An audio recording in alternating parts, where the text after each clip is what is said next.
dry, cracked and cratered, or a searing heat with sulfuric acid rain. The two small planets closest to the Sun, Mercury and Venus. Join us for a virtual reality flight across their surfaces. Our beautiful blue and fragile Earth seen from space. The satellite pictures of our world which show the changes through the seasons and the environmental damage we have caused. All in Encyclopedia Galactica.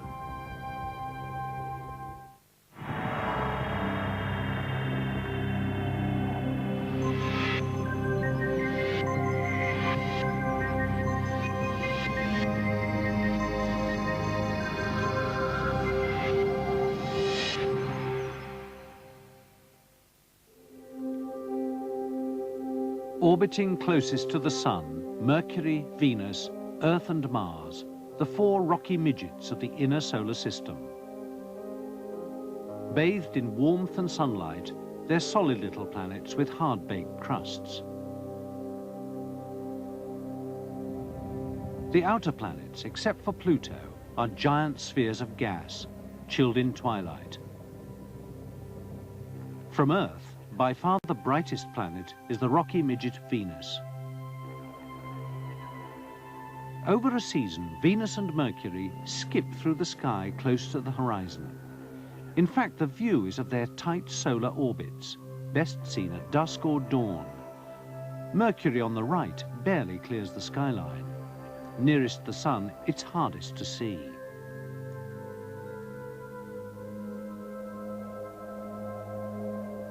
Venus takes 224 days to orbit the Sun. Tiny Mercury, just 88. At less than 70 million kilometers from the Sun, Mercury is perpetually scorched and irradiated. These pictures from the early 70s were radioed from the space probe Mariner 10. They reveal a surface pocked with craters, barren and still.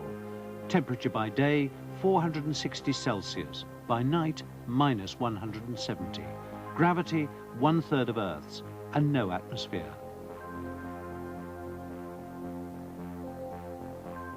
A cracked and battered little world.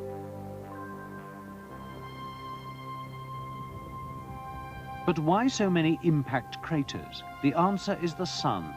Its powerful gravity draws in debris from space. With Mercury in line of fire, it takes a lot of hits.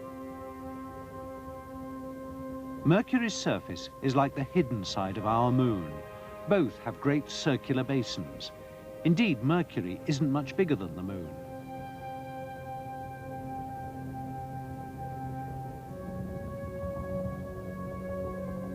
The planet Venus is altogether bigger.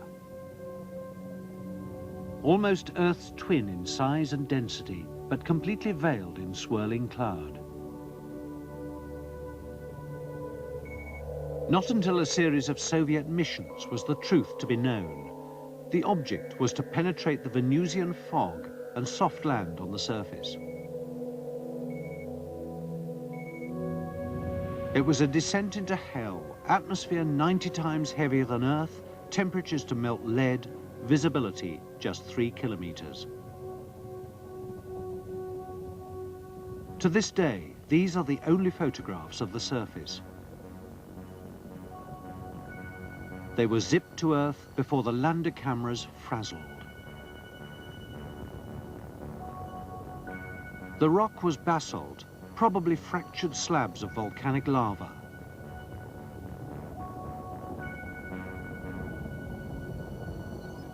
Radar was to provide a better picture. Orbiting mappers electronically stripped the clouds to give the first wide-angle images of Venus, and volcanism was confirmed. But this was a flatter planet than expected. There were few craters and less contour than on Earth or Mercury. The impression was of an ocean bed, smoothed by the motion of currents. And radar had more delights. The globe without cloud, and in reverse rotation to all other planets. And radar let us fly.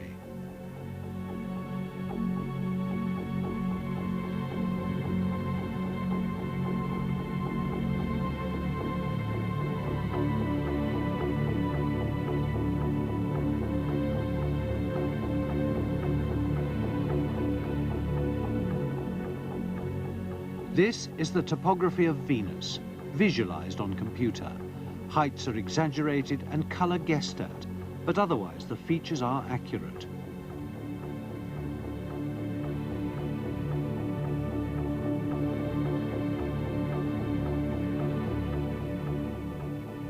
The animation has been meticulously rendered from a global portrait compiled by Radar Mapper, a montage of thousands of radio snapshots through the clouds, like the echo soundings of a ship at sea.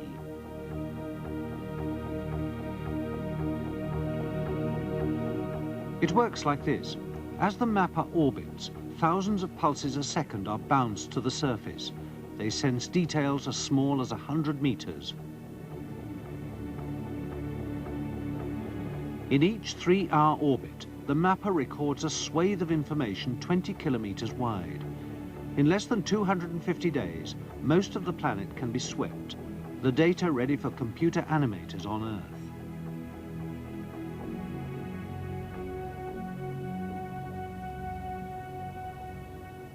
Thus, in the 1990s, has the American craft Magellan been brilliantly at work. A Magellan image of volcanoes and fractures. A sinuous channel, possibly a lava flow. Fold mountains called Freya. A corona. Remember, these are radar images, not photographs. Cleopatra, a double ring crater. The Acna Range with an asteroid crater. Volcanic extrusions like mushrooms. Crater Golubkina, 34 kilometers across. And the Dickinson crater, first as a still, and now in animation, one of a trio, as we skim the Atlanta plain of the northern hemisphere.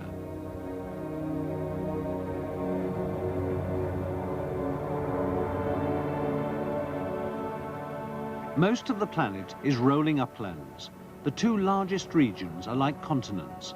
Ishtar Terra, the size of Australia in the north, Aphrodite Terra, as big as Africa, to the south.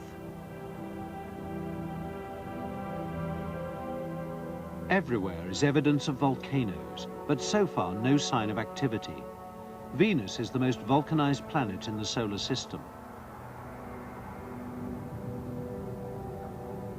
Magellan discovered linear mountain belts, a feature shared only with Earth. But the scarcity of craters compared to Mercury or Earth's moon suggests a young landscape. It means also a surface shielded from bombardment.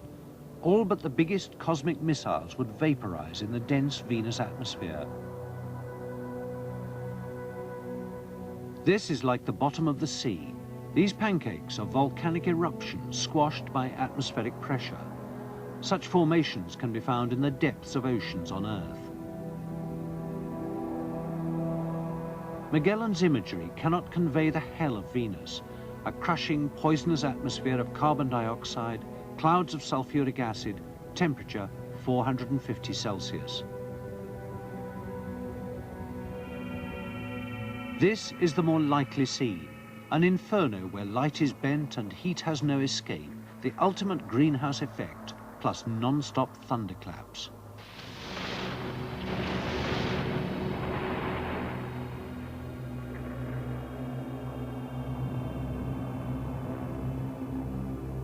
Were this photography instead of radar animation, we'd see sulfuric acid clouds reacting with this volcanic peak. Venus is weird. It revolves so slowly that a day is longer than a year. And it's windy. In 4 days, the massive cloud blanket blows right round the planet.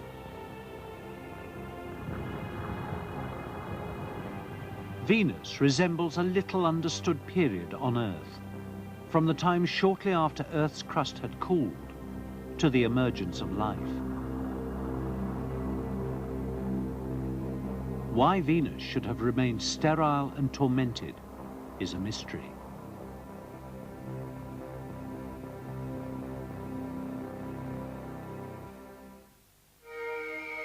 Stay with us after the break when we look at our own planet from outer space. From the very first pictures of the Earth rotating to visual evidence of the hole in the ozone layer.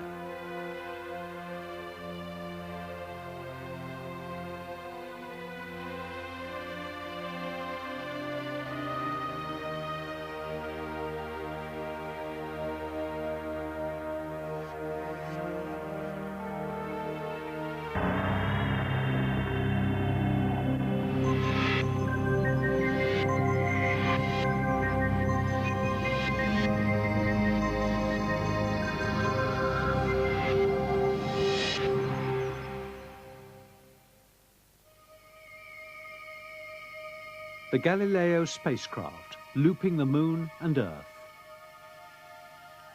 An orbital slingshot to pick up speed for a mission to Jupiter, a detour with a bonus. En route, Galileo had captured the first pictures of Earth in rotation. The date, December 1990.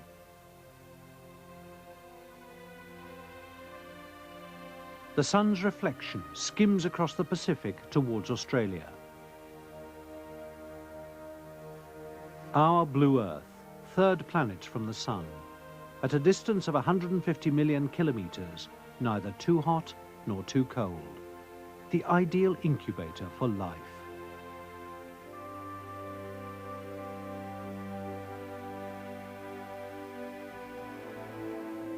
These are satellite pictures, a compilation of thousands of cloudless images which show Earth as never before.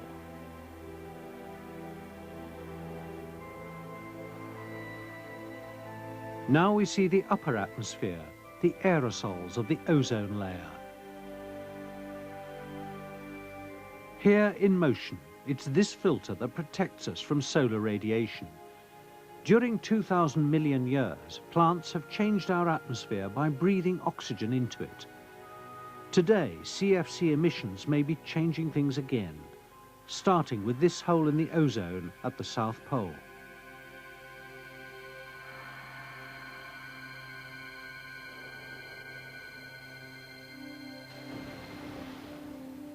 Earth has a busy atmosphere, 21% oxygen, 78% nitrogen.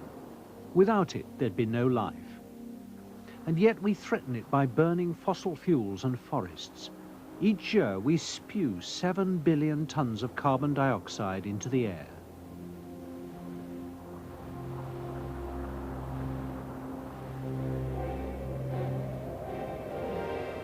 We are gambling with immense natural forces.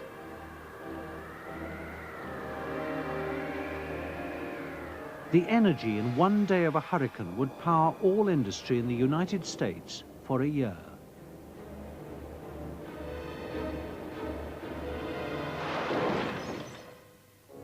We're at the mercy of our atmosphere.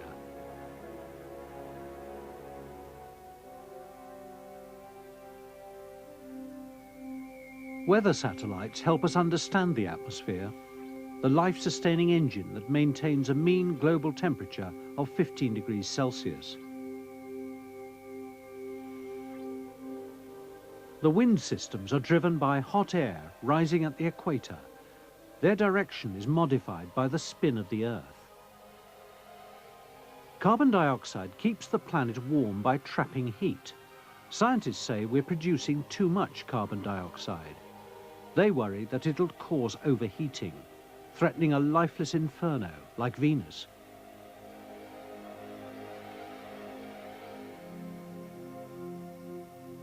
The rotation of Earth means that sunlight falls on only half the planet at any one time. From the surface, the sun appears to move from east to west across the sky. In fact, the sun is still. It's our planet that's moving, a 24-hour rotation causing day and night. This time-lapse through the night has the moon, top left, sinking in the west. And here, the Milky Way and the stars seem to travel through the heavens. Again, it's not the stars that are moving, it's Earth rotating on its axis.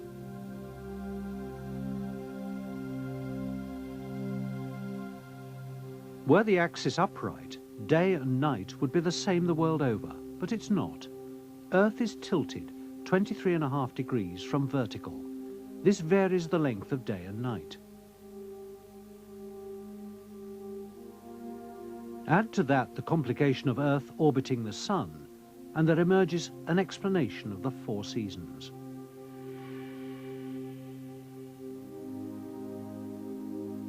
It takes Earth a year to orbit the Sun.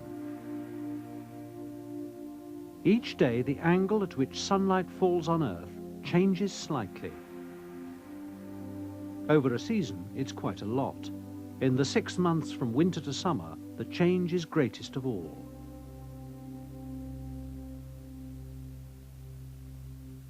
From this position, it's summer in the northern hemisphere. The north has short nights and long days. The equator hardly changes. The south has long nights and short days.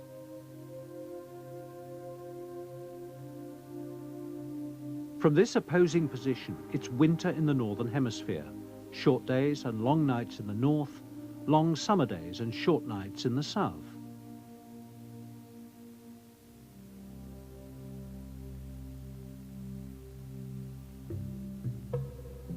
From Earth, this means the midwinter sun is low in the sky. At midsummer on the same latitude, it's higher. This satellite sequence shows another seasonal change, the northerly advance of vegetation growth as the northern hemisphere tilts towards the sun.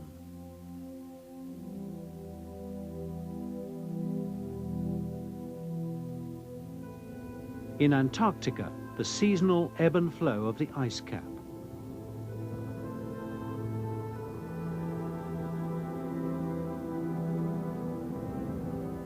Summer, and now the return of winter.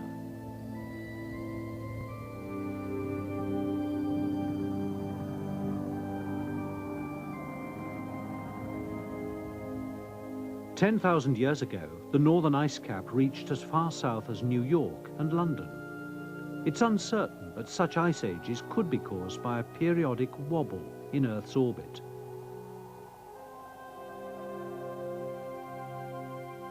Satellites monitor global temperature. Currently, we're enjoying an interglacial period. Temperatures are steady, although over the last 100 years, they've risen by 0.9 of a degree Celsius.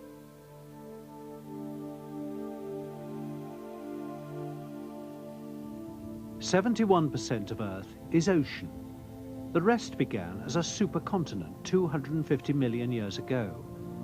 Ever since, its component parts have been drifting on plates towards the positions they occupy today.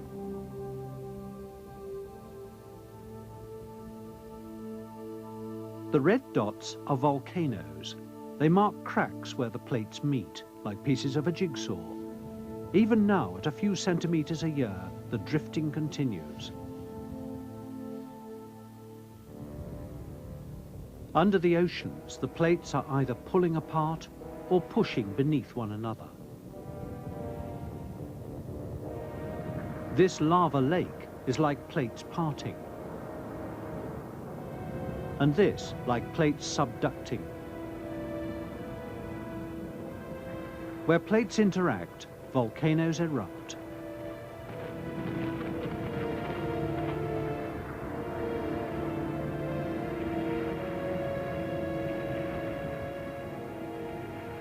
This is the Mount St. Helens volcano, on the line between the Pacific and the North American plates. A visible reminder of Earth's volatile interior. From above the clouds, the plume of the Mount Pinatubo eruption in the Philippines.